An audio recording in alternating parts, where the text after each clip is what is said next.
Il arrivait assez souvent à M. Lestrade de Scotland Yard de venir causer avec nous dans la soirée, et ces visites faisaient grand plaisir à Sherlock Holmes, car elles lui permettaient de se tenir au courant de toutes les nouvelles apprises par la police.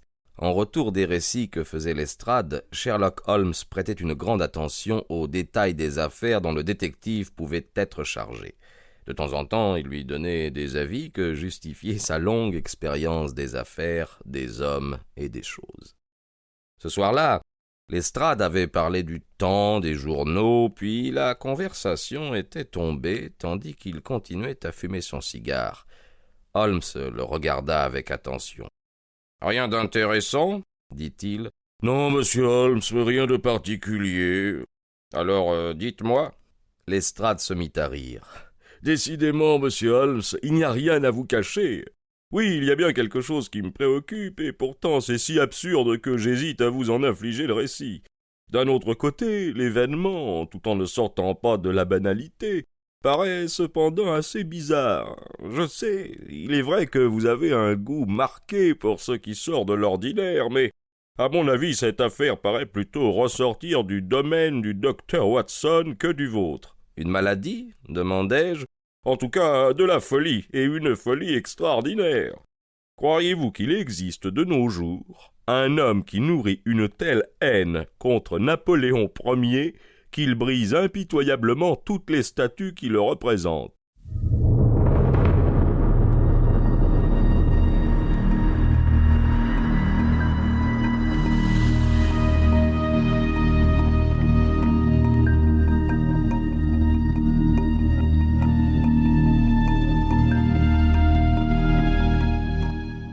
Holmes s'enfonça dans sa chaise. « Cela ne me regarde pas, » dit-il. « C'est précisément ce que je viens de dire. Mais l'homme en question se met à pénétrer avec effraction dans les maisons en vue de briser ces statues. Il cesse d'appartenir au domaine du docteur pour passer dans celui de la police. » Holmes se redressa. « Ah, il y a des cas d'effraction, cela devient plus intéressant. Donnez-moi donc des détails. » Lestrade prit son carnet de rapports qu'il parcourut pour se rafraîchir la mémoire.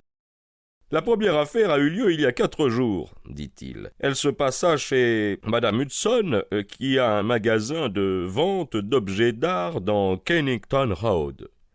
Le commis s'était un moment absenté du magasin, quand tout à coup il entendit du bruit à l'intérieur. Il revint en toute hâte et trouva brisé en 1000 morceaux un buste en plâtre de Napoléon qui était placé sur le comptoir au milieu d'autres œuvres d'art. Il se précipita dans la rue, mais malgré l'affirmation de plusieurs personnes qui avaient vu un individu s'enfuir du magasin, il ne put le découvrir. Il crut donc voir dans ce fait un acte de vandalisme, comme il s'en produit de temps en temps. Et c'est dans ce sens que fut faite la déclaration à la police. Le buste ne coûtait que quelques shillings et l'affaire semblait trop anodine pour qu'on se livrât à une enquête. Un second fait semblable se produisit, plus sérieux et plus étrange la nuit dernière. Dans Kennington Road, à quelques centaines de mètres du magasin de Madame Hudson, habite un médecin bien connu, le docteur Barnicoat, qui a une clientèle très importante sur la rive gauche de la Tamise.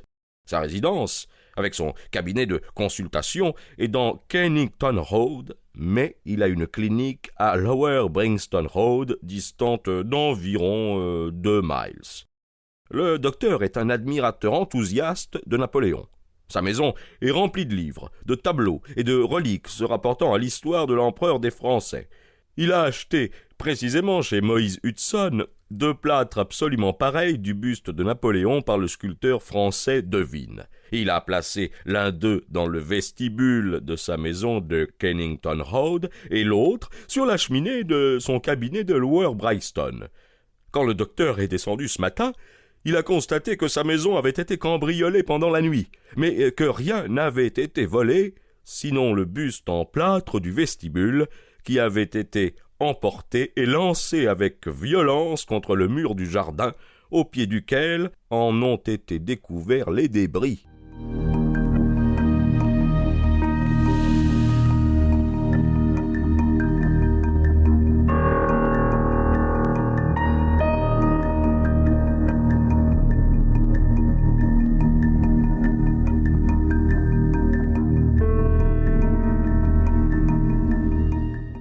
Holmes se frotta les mains. Voilà qui n'est pas banal. Je pensais bien que cela vous intéresserait, mais ce n'est pas tout.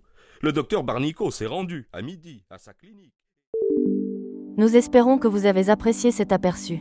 Pour continuer à écouter ce livre audio sur Google Play Livres, utilisez le lien dans la description de la vidéo.